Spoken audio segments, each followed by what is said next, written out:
नमस्कार दोस्तों, स्वागत करता हूँ आप सभी का द लॉजिकल स्पीकर पे। और आज हम बात करने वाले हैं अडानी ग्रुप के बारे में। तो फर्स्ट कि अडानी ग्रुप के आज के अगर दिन के परफॉर्मेंस देखी जाए तो अडानी ग्रीन के अगर चार मेन बिजनेस की अगर परफॉर्मेंस देखी जाएगी, अडानी पोर्ट्स की बात की जाए, अडानी इंटरप्राइजेस की बात की जाए, अडानी ग्रीन एनर्जी की बात की जाए या अडानी पावर की बात की जाए, सारे में आज हमें जो है लोअर सर्किट लगता हुआ नज़र आया था। अडानी पोर्ट्स में हमें करीब 17.20% की जो है आज गिरावट देखने को मिली। सबसे ज़्यादा गिरावट जो थी अडानी इंटरप्राइजेज में देखने को मिली, जो कि 20% का जो है लोअर सर्किट देखने को मिला। अडानी ग्रीन एनर्जी में भी 5% का जो है लोअर सर्किट देखने को मिला था, लेकिन इसमें बीच बीच में कुछ जो है यहाँ पर जो है बाय एंड सेलिंग होती रही दिन भर। और अगर पावर की बात की जाए अडानी पावर की, तो उसमें भी जो है आज 5% का लोअर सर्किट जो है लगा हुआ था दिन भर। तो बात की जाए कि अडानी ग्रीन की क्यों इतनी बुरी परफॉर्मेंस हुई, तो सबको पता ही है कि जो सुचेता दलाल का ट्वीट आया है। हालांकि सुचेता दलाल ने अडानी ग्रुप के का जो है नाम इसमें नहीं लिया है, उन्होंने सिर्फ एक ग्रुप के बारे में कहा था कि एक ग्रुप में जो है प्राइस में मैनिपुलेशन की गई है उनके शेयर में।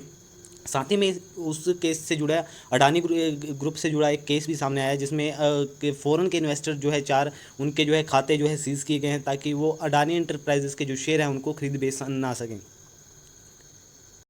तो यहाँ पर आगे हम न्यूज़ पर आप अपनी स्क्रीन पर जो है ये न्यूज़ देख सकते हो। तो यहाँ पर national security depository limited NSDL has frozen the account of 3 foreign funds. ठीक है, फर्स्ट का नाम अगर देखेंगे तो यहाँ पर एलुला इन्वेस्टमेंट फंड, सेकंड का अगर नाम आप पढ़ोगे तो क्रेस्टा फंड, एंड थर्ड का नाम है APMS इन्वेस्टमेंट फंड।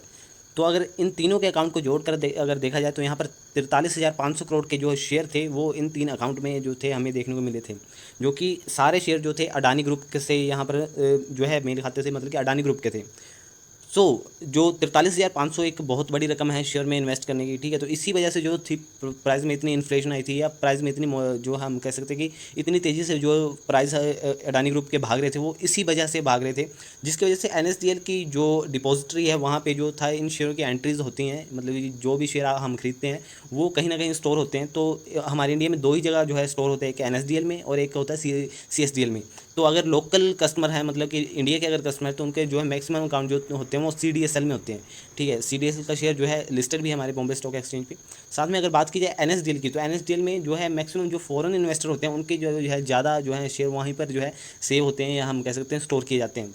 तो NSDL ने यहाँ पर 3 अकाउंट्स को फ्रोजन कर दिया, और तीनों का नाम यहाँ पर आपको देखने को मिल रहा है, जिनके पास से जो है 43,500 करोड़ के जो है अडानी ग्रुप के शेयर जो है यहाँ पर पाए गए।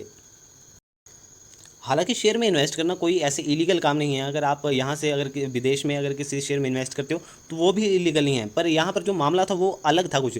क्योंकि अगर आप इतनी बड़े रकम को अगर विदेश में कहीं पर अगर आप इन्वेस्ट करते हो, तो वहाँ पर आपको जो उसके रिगार्डिंग जो है एक डिस्क्लोजर फाइल करना होता है, जिसमें आपको बताना होता है कि ये पैसा कहाँ से आया है और कहाँ पर जा रहा है। ठीक है, अगर आपका पैसा सही तरीके से आया और सही तरीके से लगाया जा रहा है तो वो एकदम लीगल है। और पर यहाँ पर जो केस था वो मनी लॉन्ड्रिंग का जो है सामने आया था, कि मनी लॉन्ड्रिंग का आप मीनिंग आसान भाषा में ये समझ सकते हो कि जिस मनी का जो है कोई हिसाब किताब दिया नहीं गया है, ना सरकार को दिया गया है, ना कि उससे जुड़े मतलब कि जैसे कि NSDL या जहाँ पर इन्वेस्ट कर रहे हैं फॉरेनर अगर इन्वेस्ट कर रहे हैं, तो वो अपने ब्रोकर या जो NSDL की डिपॉजिटरी है या सेबी है, उनको ये जो है पहले से ही कोई डिस्क्लोजर इसके बारे में नहीं दिया गया था, जिसकी वजह से जो है मनी लॉन्ड्रिंग का इन तीनों अकाउंट्स पर जो है ये केस फाइल हुआ है, जिसके तहत हम कह सकते हैं कि ये एक मनी लॉन्ड्रिंग इलीगल है। क्योंकि मनी लॉन्ड्रिंग यहाँ से इंडिया से भी मनी लॉन्ड्रिंग काफ़ी स्विस बैंकों में होती है, जो कि यहाँ से इन्वेस्ट होते हैं। तो मनी लॉन्ड्रिंग इलीगल है, आप शेयर में इन्वेस्ट करते हो तो वो इलीगल है, पर जो पैसे का ब्यौरा है वो लीगल तरीके से होना चाहिए, मतलब कि उसका आपका पास लेन देन का हिसाब किताब होना चाहिए। तो वहाँ पर ये लेन देन का हिसाब किताब नहीं देखा गया, जिसकी वजह से जो है मनी लॉन्ड्रिंग का केस जो है इन तीनों जो हम कह सकते हैं कि अकाउंट्स पर चल रहा है। तो यहाँ पर जो 3 अकाउंट जो है फ्रोज़न किए गए हैं, तो उनका एक ही मतलब है कि इन अकाउंट में जितने भी शेयर रखे हुए हैं उनको ना तो सेल किया जा सकता है, ठीक है, और ना ही नए शेयर जो है यहाँ पर बाई किए जा सकते हैं। तो यहाँ पर जो भी शेयर हैं वो तब तक जो है सस्पेंडेड रहेगा ये ट्रेडिंग अकाउंट, तब तक जब तक कि ये पूरा जो है हम जाँच जो है पूरी ना हो जाए।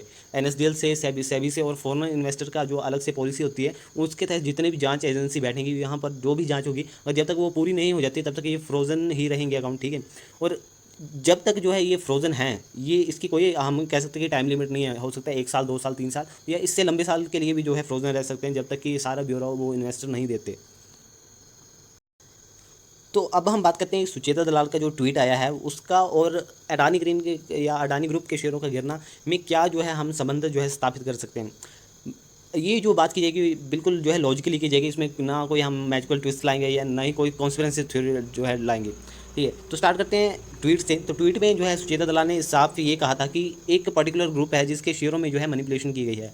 मतलब कि पर्टिकुलर ग्रुप का एक कंपनी भी हो सकती है और 10 कंपनी भी हो सकती है। यहाँ पर कंपनी का भी अमाउंट जो है यहाँ पर नहीं बताया था सुचेता दलाल ने।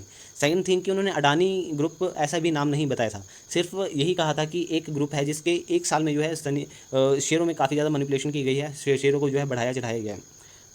अब सिंपल सी बात करते हैं कि जो अडानी ग्रीन या अडानी ग्रुप में जितने भी शेयर्स हैं, ठीक है, वो लाखों करोड़ इन्वेस्टर्स के पास जो हैं ये शेयर्स हैं। साथ में अगर देखा जाए पिछले एक साल की परफॉर्मेंस को अडानी ग्रुप के शेयरों में, तो अडानी ग्रुप के सभी शेयर जो है 400%, 900%, 1000%, 1200% इतने जो है बढ़े हुए थे पिछले एक साल में। तो इन्वेस्टर ने सीधा सीधा जो है इसका मतलब अडानी के शेयरों से जो है लगा लिया। साथ में अडानी के ग्रुप के शेयरों में ऐसे फ्रॉड जो है सामने आए, ठीक है। हम इसको फ्रॉड तो नहीं कह सकते, पर हमें ये जो है इरेगुलरिटीज़ जो है यहाँ पर सामने जो है दिख रही है। फ्रॉड केस तो अलग होता है, ठीक है, फ्रॉड केस में अलग बात होती है, स्कैम्स की अलग बात होती है और इरेगुलेटरीज की अलग बात होती है। हाल ही में एचडीएफसी बैंक में जो था इरेगुलेटरीज देखी गई थी, जिसके तहत उस पर केस भी किया गया था, जिसके तहत उस पर 10 करोड़ का जुर्माना लगाया गया था। हालांकि इससे जो है एचडीएफसी बैंक के शेयर पर कोई भी असर नहीं देखने को मिला था हमें। तो फाइनली आ जाते हैं कि अडानी ग्रुप के शेयर होल्डर अब कैसे बचें इस सिचुएशन से। फर्स्ट थिंग देखने वाली ये है कि अडानी ग्रुप के शेयरों में मैनिपुलेशन हमें देखने को मिली है एक साल में, ठीक है। अब अलग अलग जितने भी इन्वेस्टर हैं, हो सकता है किसी ने 100 रुपये पर ख़रीदा हो, किसी ने 200 रुपये पर ख़रीदा हो, किसी ने 1000 रुपये पर ख़रीदा हो। तो अलग अलग इन्वेस्टर्स का अलग अलग परफॉर्मा इस टाइम पर देखने को हमें मिलेगा। मान लो अगर एक शेयर ले लेते हैं अडानी ग्रीन का, या ले लेंगे या अडानी इंटरप्राइजेज ले लेते हैं, ठीक है। अडानी इंटरप्राइज जो है आज 320 रुपये जो है यहाँ पर गिरावट देखने को मिली थी। माना कि कोई इन्वेस्टर है जिसने 1500 रुपये का जो है अडानी इंटरप्राइजेज़ का जो है शेयर लिया था, तो इस टाइम पर जो है 1200 रुपये के जो है आसपास जो है अडानी इंटरप्राइजेज़ का शेयर देखने को मिल रहा है। तो उसका पोर्टफोलियो ऑलरेडी जो है लॉस में हमें देखने को मिल रहा है। लेकिन उस इन्वेस्टर की सोचो जिसने ये 500 पर ख़रीदा हुआ है, उसका पोर्टफोलियो अभी भी जो है प्रॉफिट में जो है शो देखने को हमें मिल रहा है। अब बात करेंगे अगर दोनों इन्वेस्टर्स को अगर उठाएं, तो उन दोनों में कॉमन देखने को क्या मिल रहा है। तो इस टाइम पर जो है दोनों में सेलिंग देखने को मिल रही है। जो प्रॉफिट में है वो भी सेल करना चाहता है और जो लॉस में है वो भी सेल करना चाहता है। तो यहाँ पर जो है सेल जो है हमें बढ़ता हुआ नज़र आ रहा है। और जब भी हमें सेल बढ़ता हुआ नज़र आएगा, वहाँ पर जो है लोअर सर्किट लगने की 99% चांस होते हैं कि जहाँ पर जो है काफ़ी ज़्यादा इन्वेस्टर अगर यहाँ पर सेल पर आ गए, तो वहाँ पर लोअर सर्किट जो है डेफिनेटली लग जाता है, जो कि आज लगता हुआ सभी शेयरों में देखने को हमें मिला भी। अब सीधी सी बात है कि इससे बचें कैसे। सिंपल सी बात है, अभी तक आप होल्ड करूँ। अब मैं होल्ड करने की क्यों कह रहा हूँ, ठीक है, तो इस पर भी बात करेंगे। तो होल्ड करने को मैं इसलिए कह रहा हूँ क्योंकि ये DHFL वाला कोई शेयर नहीं है, ठीक है। जैसे कि अभी पिछले दिन जो है DHFL पर की ट्रेडिंग पर रोक लगा दी गई है सेबी द्वारा। तो ये DHFL कंपनी नहीं है जो कि फ्रॉड हुआ था, जिसमें और लॉस में जा रही है कंपनी, ठीक है। हाँ, यहाँ पर हम वैल्यूएशन पर हम जो है एक कॉन्स्पिरेसी थ्योरी बना सकते हैं कि अडानी के ग्रुप के शेयरों की अगर वैल्यूएशन इतनी है और उनके जो है प्राइस इतना है, तो ये तब तक गिरेगा जब तक कि ये इसके वैल्यूएशन के एकदम पैरेलल ना आ जाए, ठीक है। तो यहाँ पर वैल्यूएशन और प्राइस पैरेलल चलने चाहिए। अगर वैल्यूएशन बढ़ रहा है तो प्राइस बढ़ रहा है, डेफिनेटली जो है फेयर प्राइस बढ़ेगा, एकदम फेयर वैल्यू पर हमें देखने को मिलेगा। पर यहाँ पर वैल्यूएशन कम बढ़ रही थी और जो है प्राइस काफ़ी ज़्यादा तेज़ी से बढ़ रहे थे, जिसका कारण था मैनिपुलेशन। तो सिंपल सी बात है कि अगर इतना वैल्यूएशन है और इतना शेयर प्राइस जो है बढ़ चुका है, तो यहाँ से अगर कम होता है तो ये वापस उसी वैल्यू पर आ जाएगा जिस वैल्यू पर इसकी जो है फेयर वैल्यू हम कह सकते हैं, या इंट्रिंसिक वैल्यू भी कह सकते हैं, ठीक है। तो ये उसी वैल्यू पर आके जो है रुक जाएगा, क्योंकि ये कोई लॉस मेकिंग कंपनी है नहीं। हालांकि इंडिया की अगर बड़ी कंपनीज़ के बारे में बात की जाए तो Ambani group, Adani group, Hinduja group, ऐसे ही ग्रुप हैं जिनका नाम जो है सबसे पहले लिया जाता है, ठीक है। तो लॉस मेकिंग कंपनी नहीं है, तो यहाँ पर सेल करने की नहीं सोचनी है हमें। सिंपल सी बात है, सेल करने की अगर सोचोगे आप, तो वहाँ पर जो है लोअर सर्किट लग जाएगा और शेयर उससे भी तेज़ जो है रफ्तार से गिरना स्टार्ट हो जाएगा। तो इससे जो प्रॉफिट में है उसको भी घाटा होगा और जो लॉस में है उसको तो और ज़्यादा लॉस होगा, ठीक है। तो लॉस को इस तरीके से हम बचा सकते हैं कि अगर हम सब एक साथ जो है सेल ना करें, ठीक है। अगर इस वीडियो को देख रहे हो, तो आप अगर आपके पास अडानी ग्रुप के शेयर हैं तो आप उसको होल्ड करो, सेल की जो है पोजीशनिंग मत बनाओ, ठीक है। सेल को के लिए ऑर्डर मत दो।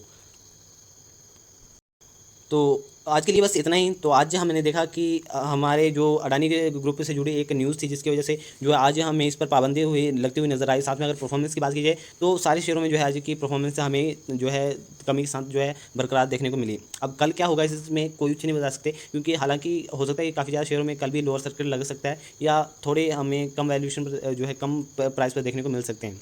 साथ में जो मैंने कहा है कि आप सेल मत करो, इसको होल्ड कर लो, तो वो जो है काफ़ी आपके लिए भी अच्छा होगा। जो लॉस में है वो उसके लिए भी अच्छा है और जो प्रॉफिट में है उसके लिए भी अच्छा है। तो अगर वीडियो अच्छी लगी हो तो जरूर लाइक करें, साथ में शेयर करें, साथ में आपने अभी तक आपने चैनल को सब्सक्राइब नहीं किया तो जरूर सब्सक्राइब कर लें, साथ में बेल आइकन को प्रेस कर लें ताकि आने वाली वीडियोज़ की नोटिफिकेशन आपको मिलती रहे। और हम इसी तरह की वीडियोज़ बनाते रहते हैं, इसलिए आप हमारे चैनल पर अपडेट ले सकते हैं हर एक दिन, ठीक है। आपको नई नई जो है जानकारी शेयर मार्केट से रिलेटेड जो है मिलती रहेगी।